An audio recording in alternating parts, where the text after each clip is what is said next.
আল্লাহ নেয়ামতের বর্ণনা করেন, শুকরিয়া করেন, কারণ আল্লাহ তাআলা আমাদের অনেককে ইয়াতিম বানায় নাই, আমাদেরকে ফরিয়াদি বানায় নাই। আমরা অনেকেই আছি, আমরা এখনো ইয়াতিম না, আমার আব্বা আম্মা এখনো বেঁচে আছে, আমাদের অনেকের আব্বা আম্মা বেঁচে আছে। ইয়াতিম মূলত ছোট অবস্থায় যদি বাবা মারা যায় তাকে আরবিতে ইয়াতিম বলে। তা আমরা অনেকেই তো ইয়াতিম না, আমরা অনেকেই তো অন্যের কাছে হাত পাতা লাগে না। তো আমরা ভালো আছি না? আমাদের দেখবেন যে প্রায় হিসাবটা হচ্ছে আমার কি নাই, আমাদের হিসাবটা কি কি নাই, কি যে আছে এটার হিসাব করে কুলানো যাবে না। ঠিক যেই মুহূর্তে এখানে বসে আমরা এই চমৎকার ইফতারি নিয়ে বসে আছি, ঠিক একই মুহূর্তে দেখবেন হসপিটালের আইসিইউতে শুয়ে শুয়ে কাতরাচ্ছে অনেকে। ঠিক এই মুহূর্তে কিডনি ডায়ালিসিস চলতেছে, দেখছেন? কিডনি পেশেন্ট এদিকে ছিদ্র করে ব্লাড সব বের হয়ে রিফাইনিং হয়ে আরেক দিক দিয়ে ঢুকে। ওর চিৎকার শুনলে, বার্ন ইউনিটে গেছেন কখনো?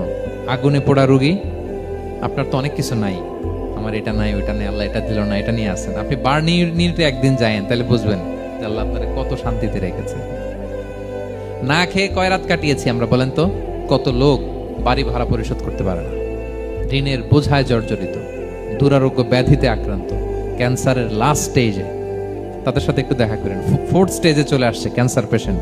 তার চেহারা, তার খাবার, তার চলাফেরা, কিভাবে তার প্রতিটা সেকেন্ড কাটে, একটু দেখে আসবেন, তাইলে বুঝবেন যে কত আল্লাহর দেয়া নেয়ামতের সাগরে হাবুডুবু খাই আমরা।